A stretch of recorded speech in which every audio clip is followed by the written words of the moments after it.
Il est au milieu du grand océan, dans une région où l'on ne passe jamais, une île mystérieuse et isolée, unique, infime et négligeable, comme un caillou au milieu d'une mer.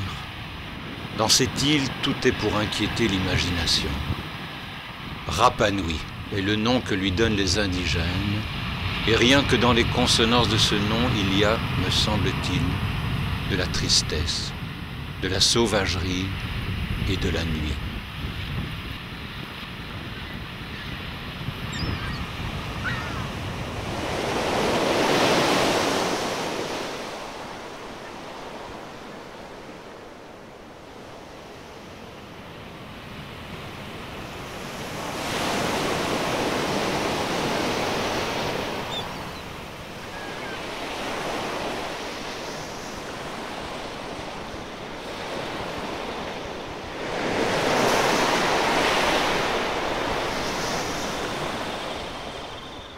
Il y a 1000 ans, les explorateurs polynésiens découvrent une île déserte.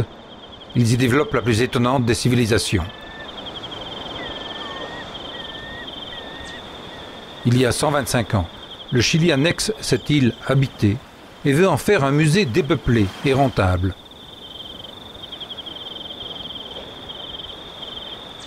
Survivants d'un passé dramatique, les Rapa Nui affrontent un avenir qui les inquiète. Ils pressentent leur disparition.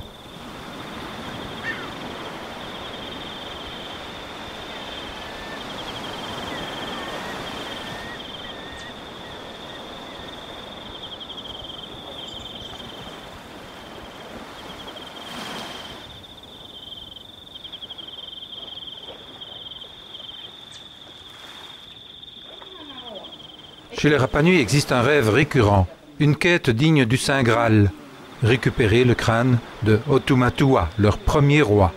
Il est un gage fondamental de leur identité ethnique.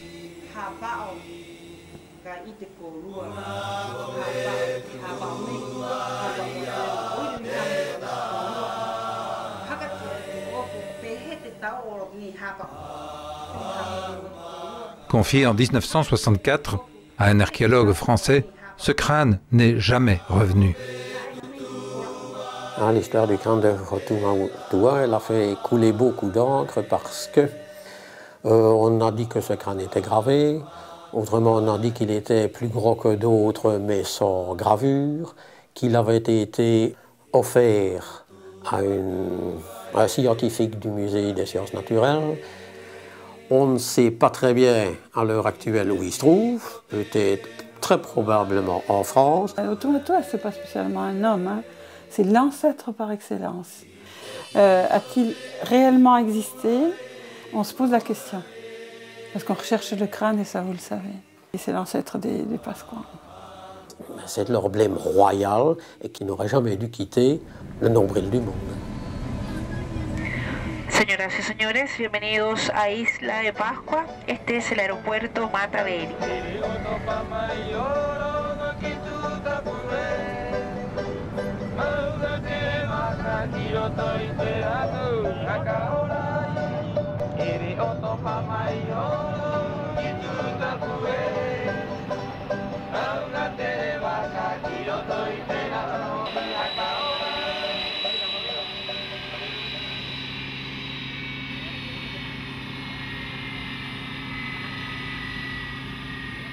Le monde a bien changé. On ne vient plus sur l'île en goélette, mais en jet.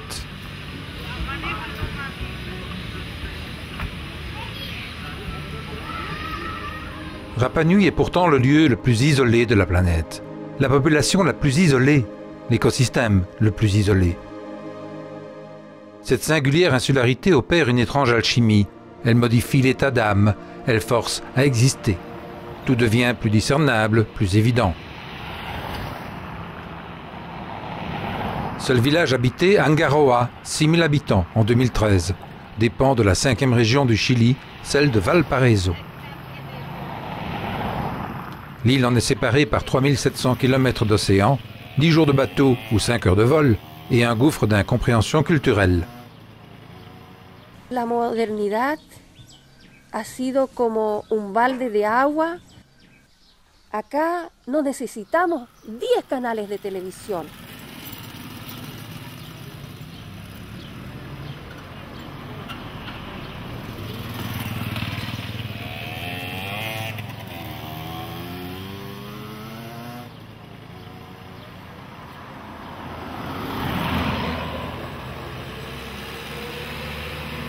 Así como vamos, parece que Chile nos quiere inyectar por todos lados para que esta cultura se desaparezca. Ce n'est qu'en 1966 que les Rapa Nui, esclaves jusqu'alors sur leur propre terre, apprennent qu'ils ont la nationalité chilienne, mais dans la pratique sans en recevoir les mêmes droits.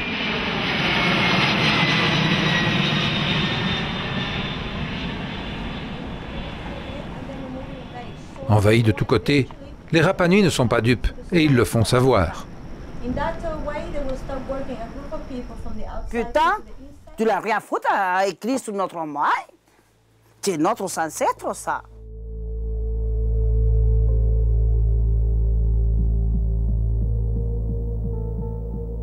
Source d'une abondante littérature ésotérique, l'île de Pâques inquiète ceux dont les peurs justifient autant les dieux que les extraterrestres.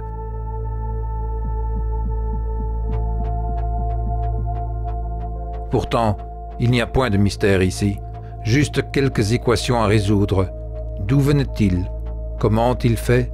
Pourquoi cela s'est-il terminé? Pour répondre à ces questions, j'ai fait appel à 2 archéologues.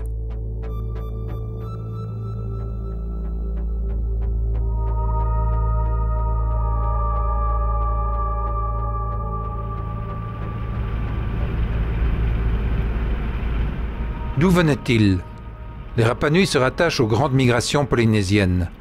Leur légende raconte l'arrivée de Tumatua, leur premier roi venu de Hiva, une île à l'ouest. Les chapelets d'îles de Polynésie sont les constellations de l'océan. Hommes du ciel et de la mer, ils ont navigué de galaxie en galaxie jusqu'à la dernière étoile, le nombril du monde, Te Pito Te Nua, ou Rapa Nui. Nicolas Coe est archéologue au musée d'art et d'histoire de Bruxelles. Pour les origines, on a des arguments linguistiques et génétiques qui nous proposent plutôt les Marquises, avec un seul peuplement. Pas de trace d'un deuxième peuplement, mais ce n'est jamais qu'une hypothèse de travail. On n'a pas de trace réelle de l'occupation humaine, mais on a la preuve qu'il y a une influence humaine sur le paysage. Et les premières occupations humaines, avec des traces matérielles, à partir plus ou moins de l'an 1000, grosso modo. Et donc cette civilisation dure un bon millénaire.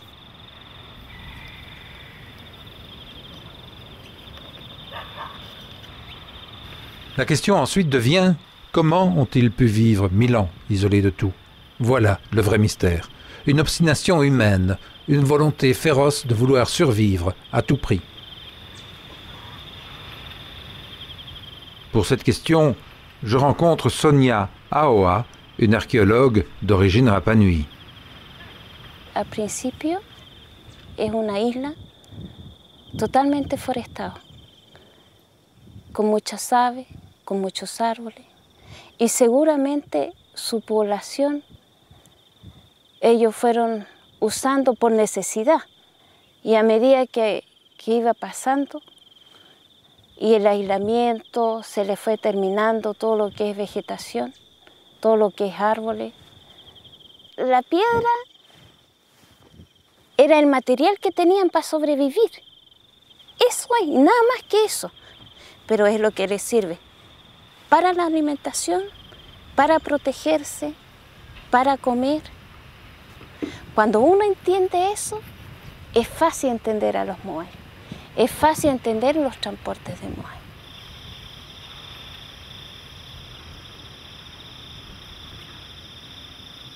Et oui, ce qui fascine le monde entier, ce sont les statues, ces fameux moai, leur naissance, leur transport, leur vie, leur mort. Car les Rapa Nui feront mieux que survivre. Ils ceinturent l'île d'œuvres colossales, des centaines de statues, toutes arrachées au flanc de ce volcan, le Rano Raraku.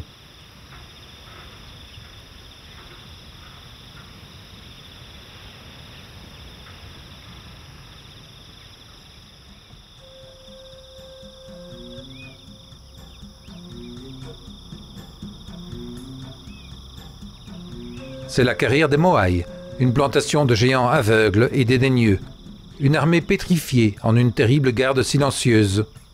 De monstrueux cul-de-jatte, disait Alfred Métro, ethnologue de la mission franco-belge.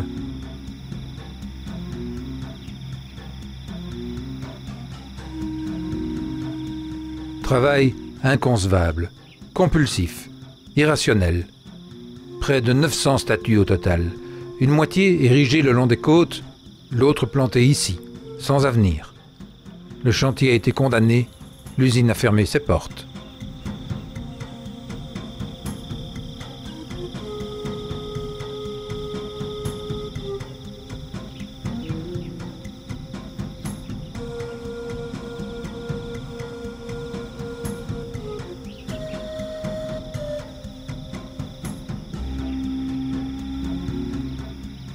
Il se raconte qu'une vieille sorcière insufflait aux statues le mana, le pouvoir de marcher debout.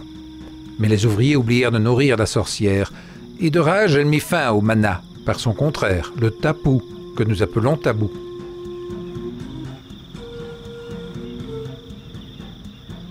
Le mana et le tapu sont deux pouvoirs opposés. Le mana, énergie dynamique, permet le déplacement, le mouvement, le transport des moai par exemple. Le tapu est une énergie statique, une force de restriction, un interdit, ainsi de la condamnation de la carrière.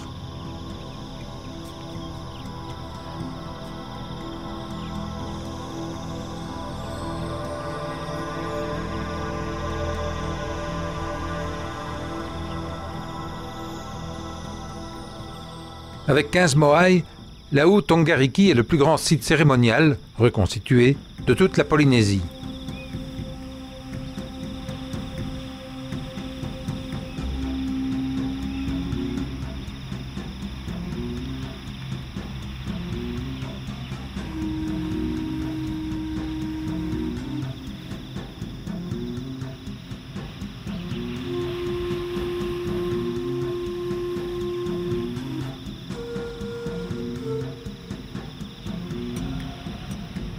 La fonction réelle de ces aous, sépulture et culte des ancêtres, c'est le plus probable.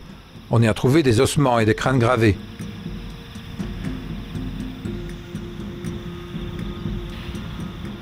Une fois dressé, le moai ancêtre est censé protéger sa famille. Il tourne donc le dos à l'océan.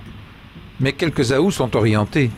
Les Rapanui lisaient le ciel pour naviguer, pour prédire. Le temps pour demain, les périodes de pêche, de migration, les plantations, les ressources disponibles.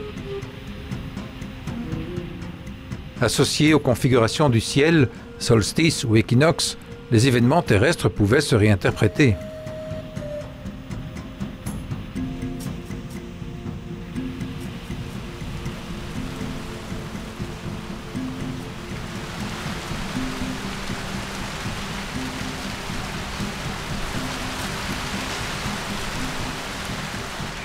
Entre la plage et la palmerie de Nakena se niche Lau No No, dont les 7 superbes moai tournent, comme les autres, le dos à la mer.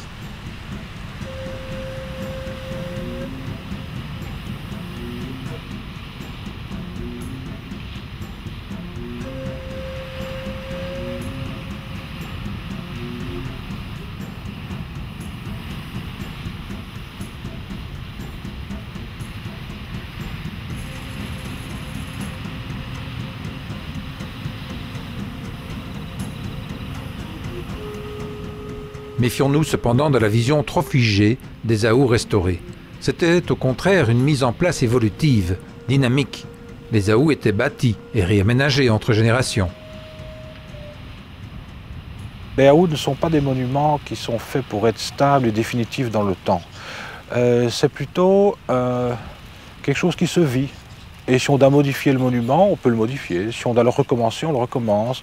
C'est une architecture qui se modifie, qui se vit, qui se construit en fonction des besoins et qui se détruit aussi en fonction des besoins apparemment.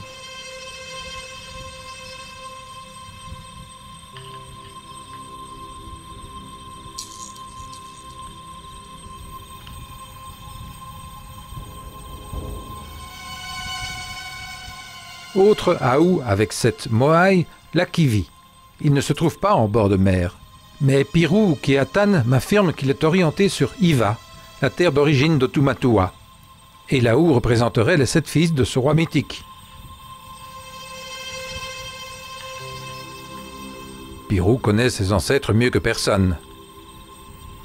Sept moai, ira com a parenga, com diringiringi, com a noma, com a maca et com a a. Nous sommes les représentants de notre ancêtre et nous sommes le moai qui parle. L'église n'est pas au milieu du village, elle le domine, et ce, depuis la colonisation.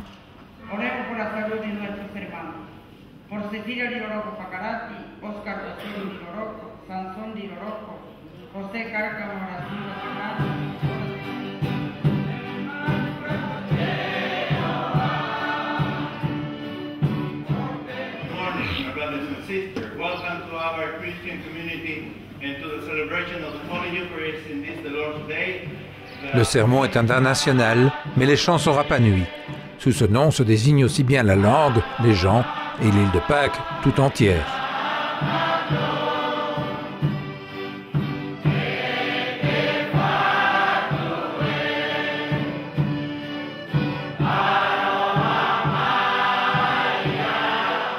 No de desaparecer, sino de desembocar en Dios. Et donde todos un día nos vamos a encontrar. Découverte par les Hollandais en 1722, évangélisée par les Français depuis 1862 et enfin phagocytée par le Chili en 1888, l'île de Pâques a très mal vécu ces 125 dernières années.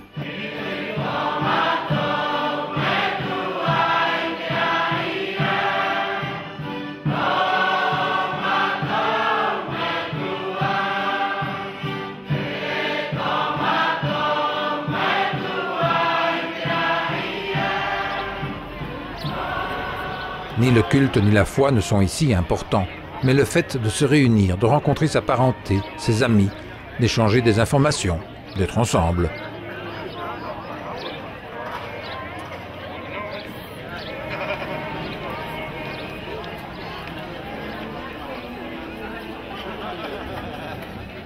Ex-gouverneur de Rapanui, Enrique Pacarati me reçoit dans ses bureaux. Es una isla muy cosmopolita. Se encuentra con rusos, con americanos, con japoneses, de todas las nacionalidades. Lógicamente que hay influencias funestas, las drogas, el alcohol. Hay cosas que no son propias de acá. Cuán importante es nuestra propia cultura, nuestras costumbres, las cualidades de nuestra raza, nuestra lengua. Como toda especie humana, cada raza tiene sus peculiaridades, sus particularidades y que cada uno tiene una riqueza muy particular. Et voilà, tout est identifié, circonscrit, comme l'île elle-même, mouchoir de poche entouré d'un cercle infini de mer. Tout y est mesurable, ce qui rentre et ce qui sort. Et actuellement, il entre beaucoup plus qu'il n'en sort.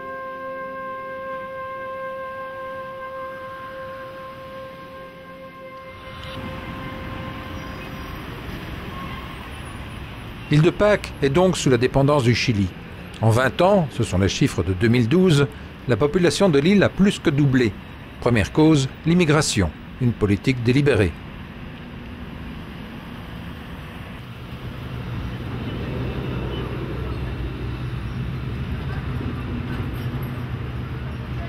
Les Rapanui se sentent envahis par ces continentaux, on dit les Conti, venus profiter du boom du tourisme. Edgar Herreveri est à la tête de la chambre de tourisme. Aquí la inmigración lo que ha llegado, una inmigración económica, es necesario regular esa parte porque aquí hay una riqueza natural que es la cultura viva, la gente. Y esa es una atracción turística también.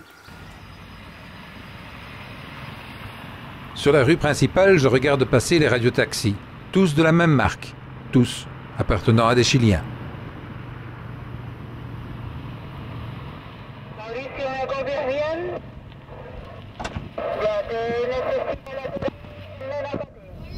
Claudia Pateica, une Rapanui toute simple, mère de famille nombreuse, me mène à son atelier de sculpture de moai en pierre.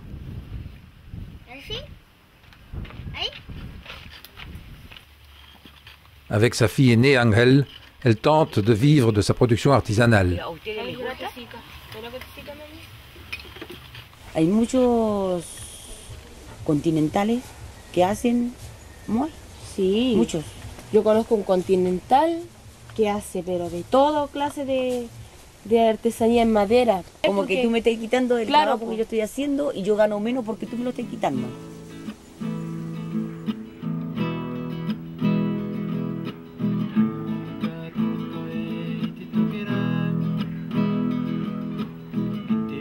Keva Atan est musicien et le leader du groupe Matatoa. Il voyage beaucoup, cela lui donne une vision plus large du problème. Par malheur, Keva est subitement décédé en mai 2013. Il y a plein de gens qui veulent venir maintenant ici parce qu'ils voient qu'il y a un marché. Il y a ce problème de l'immigration. Le problème de l'immigration, il n'y a pas de contrôle pour les gens qui viennent. Il y a tous les petits commerçants chiliens qui veulent venir ici s'installer. Ça aussi, ils prennent la place des Rapa Nui.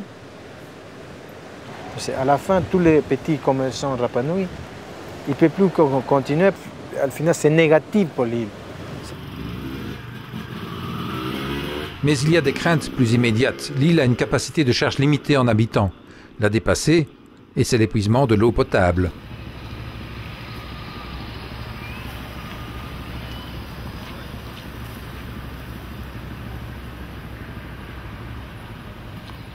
Tout ce qui se consomme sur l'île, surtout par les Conti et les touristes, provient du Chili. Et tout est emballé sous plastique, carton, métal ou verre. Chaque semaine, 80 tonnes de denrées alimentaires, dont le quart finit à la poubelle. Journaliste et animateur de radio, Mario Tuqui peste contre le Chili et ses monopoles. Y hoy en día tenemos muchas enfermedades, por ejemplo, que han nacido aquí en la isla por la forma de alimentación que llega de Chile. Por ejemplo, los pollos, por ejemplo, las carnes, que están hechas con hormonas y con el cigarro, etcétera, etcétera, etcétera. Parece que Chile nos quiere inyectar por todos lados, que nos inyecte, por ejemplo, con trago, con cigarrillo, con baile, con casino, con cosas así. Y eso no queremos.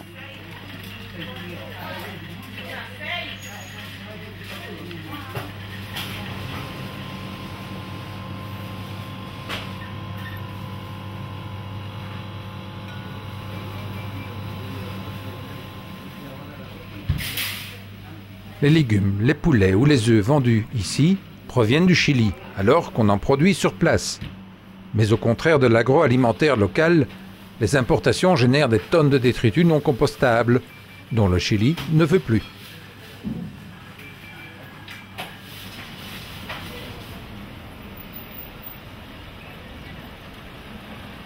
Tout est emballé et les prix s'emballent aussi. Le balai aérien est sans fin, de nuit comme de jour. Question d'écologie classique. Faut-il consommer régional ou faire payer le billet d'avion à ces aliments? Et il y a aussi le grand problème des immondices.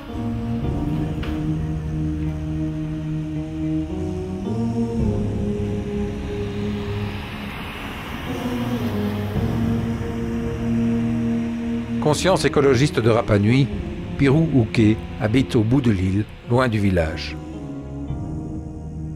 Uke va toute la merde, va directement dans la terre. Qu'est-ce qu'il y a dans la terre? La nappe de l'eau. Notre eau vient de la terre. Nous sommes toxiqués déjà.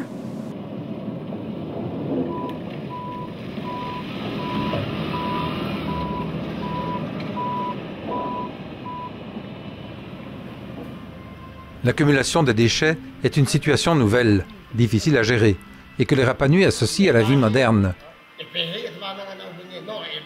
Ici, c'est un écosystème fermé et à effet cumulatif. Estamos donde llega toda la basura de la isla y reposa aquí adentro.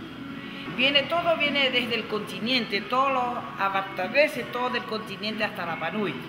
Y nosotros no podemos mandar de regreso toda esta basura. Offerte par l'Europe, l'usine de traitement ne suffit plus. On a aussi parlé un temps de pyrogazéification, un projet français qui semble avoir fait long feu. Plus vraiment de place à la décharge publique. L'espace est limité. Les dépôts clandestins augmentent. Et comme le Chili ne veut plus revoir les résidus de ce qu'il a envoyé, certains proposent de larguer au large. Ya nos hace toxic, ¿sabes? Es muy tóxico este. Este de firma de Kevin Costner. Y con este viene el mismo, creo yo. L'île est menacée dans son sol et dans son eau pour les années à venir. Tóxico en la basura. Bien sûr, toute vie en société a ses problèmes, mais les Rapa Nui n'ont pas eu droit à l'alternative. Tout les trucs qui arrivent des Chili, avec des caïnénés.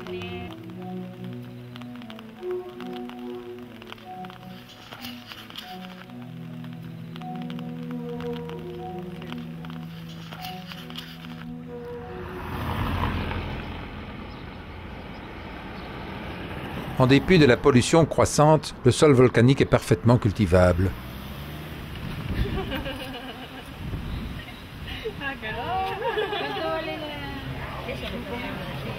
En face du supermercado se trouve le marché local, pêche et culture vivrière essentiellement, la base de la gastronomie spécifique de l'île.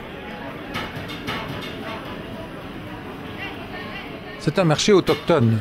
Ils achètent entre eux, quasiment sans intermédiaire, leur propre production, poissons, légumes et fruits. Un peu d'élevage ovin et bovin, de la volaille également.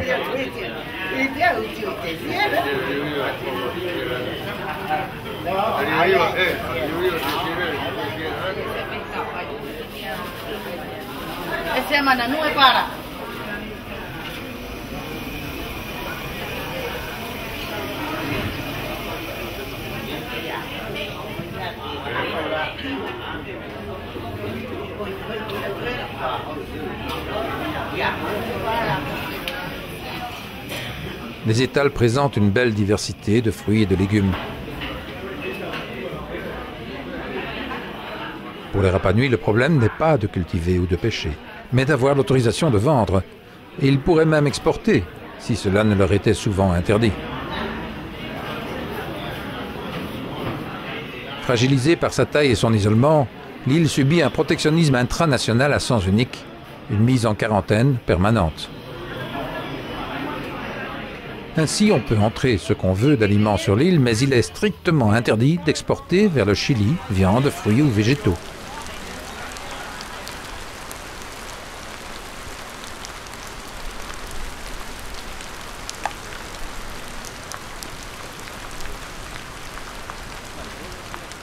Comme d'autres denrées locales, la papaye est inconnue au Chili continental, mais elle est interdite d'exportation, ce que regrette ce cultivateur.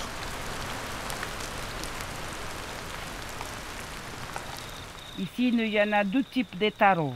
Des taro, c'est comme des patates, c'est un type de patate polynésien. Ça, c'est le taro baihi, qu'il y en a un de taro blanc, qui s'appelle taro teatea. Et puis ici, il y en a des patates douces, qui est des patates blancs.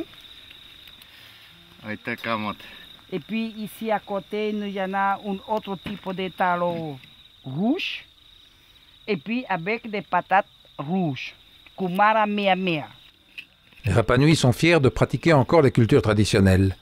Pirou me précise également que les chevaux et les bovins qu'on voit gambader partout sur l'île constituent leur stock de viande sur pattes, des réserves d'approvisionnement en cas de disette ou de restriction.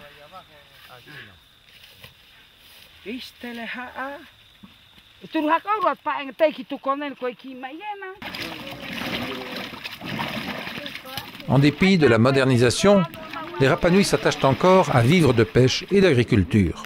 Et ils ont vécu ainsi 1000 ans, sans l'aide de personne, reclus au milieu du Pacifique, 2 à 3 fois plus nombreux qu'ils ne sont aujourd'hui.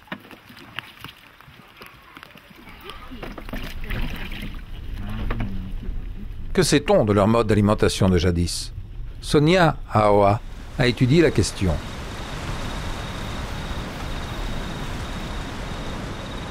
Une petite balade sur son terrain de fouille me montre comment les Rapa Nui subvenaient à leurs besoins essentiels, l'eau et la nourriture.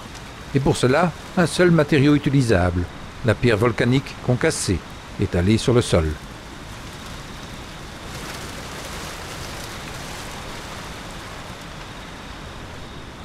Les Rapa Nui fabriquaient des jardins de pierre, une technique de culture sur un sol de roche qui absorbe l'eau et résiste au vent. Les anciens cultivaient igname, patates douces et taro, des tubercules peu exigeants qui pompent l'eau dans la scorie poreuse. Parfois, pour protéger la croissance des végétaux, les jardins se ceinturaient de murets, un savoir-faire toujours exploité.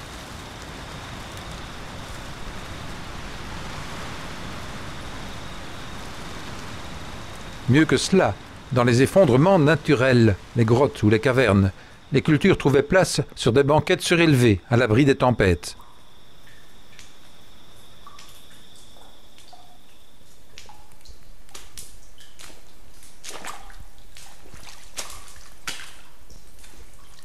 De plein pied avec l'océan, c'est Anakai Tangata, grotte, manger, homme.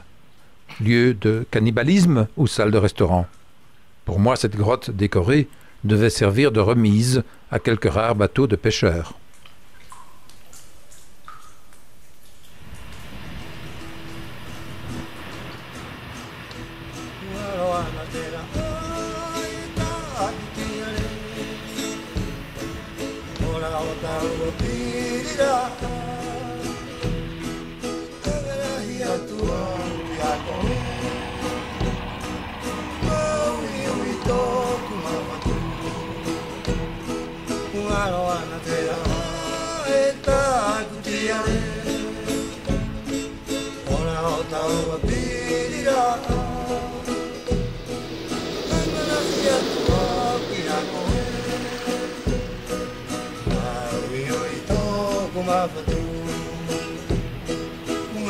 Les Rapanui ont la mer dans le sang, de vrais Polynésiens.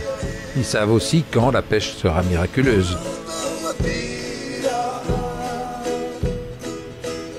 De ce point de vue, rien n'a changé, si ce n'est qu'ils ne peuvent plus sortir quand ils veulent.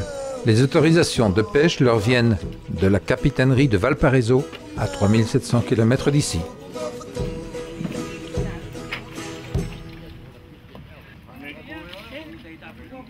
Ce n'est pas sans conséquences psychosociales.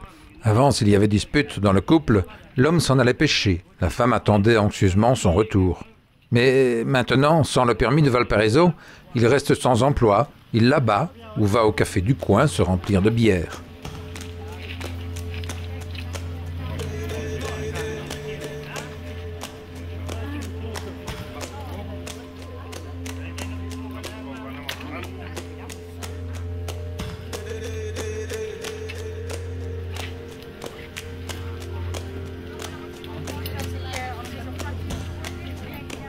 En discutant avec les pêcheurs, j'apprends que leur activité est menacée. Déjà, d'autres pays viennent pêcher dans les eaux territoriales, le Japon par exemple. Mais on parle également d'un bateau usine frigorifique pour ratisser et exporter bien vite tout le poisson des environs.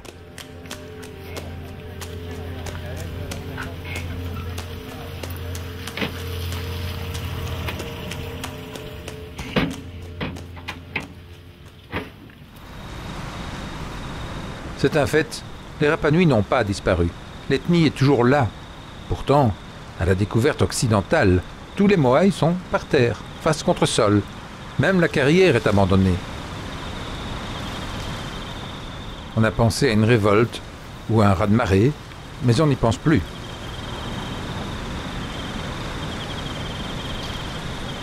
Au XVIIe siècle, les Rapanui font face à une double crise écologique de surexploitation et climatique. La biodiversité s'amenuise, la terre se dégrade, aridité, pauvreté et famine s'installent. Comment leur société a-t-elle survécu? Yo creo que había un conjunto de cosas.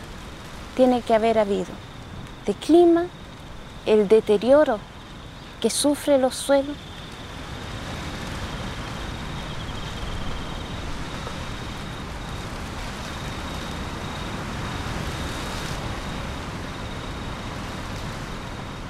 Si on veut être raisonnable, on peut fondamentalement penser à plusieurs éléments cumulés. Il y a une certaine surexploitation du milieu ici, cumulée avec un empêchement de surpopulation parce qu'il n'y a pas d'échappatoire sur cette île, cumulée avec une crise écologique naturelle. Alors le tout fait une catastrophe, évidemment. Cette catastrophe, ils vont l'affronter. Fini la compétition du plus beau et du plus grand Moai. Les Rapanui n'acceptent pas de disparaître. Ils réorganisent leur modèle social, ils refont leur monde. Une mutation volontaire qui s'étale sur plus d'un siècle.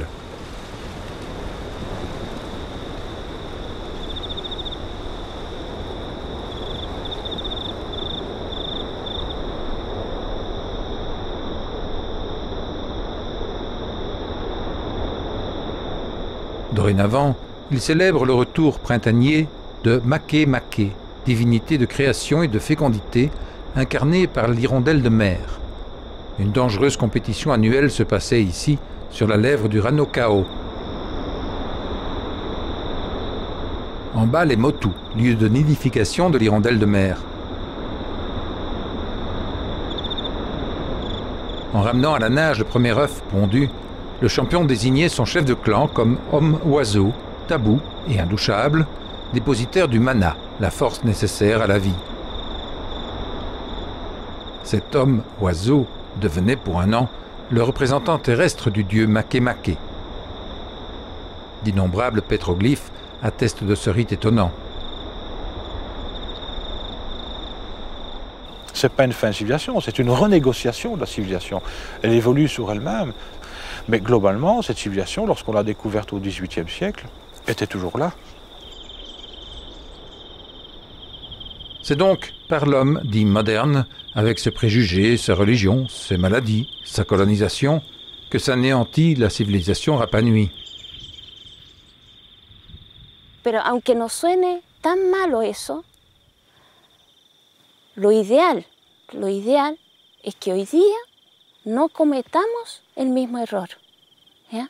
Porque si esto pasa por varios años más, significa que no hemos entendido nada de la prehistoria y hemos pasado la prehistoria a la civilización sin darnos cuenta qué pasó.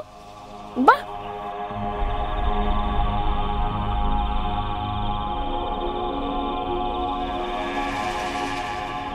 Antes que el rey Hotumatua muriera, dijo que su cráneo jamás debería salir de la isla, porque si sale de la isla de Pascua, la isla sería pobre en tierra, pobre en todo.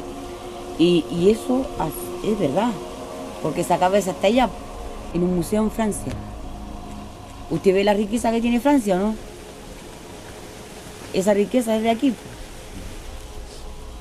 Pero para mí es un sueño hacer eso. Es mi sueño, que alguna vez pueda volver la cabeza del rey Hotumatua aquí a la isla. Sería bonito eso.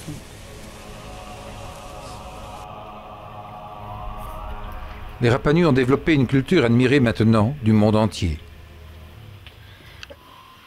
Ils possèdent cette extraordinaire capacité à se projeter dans l'avenir. Aussi craignent-ils, dans l'actuel paradigme global, d'affronter de nouveau leur possible disparition.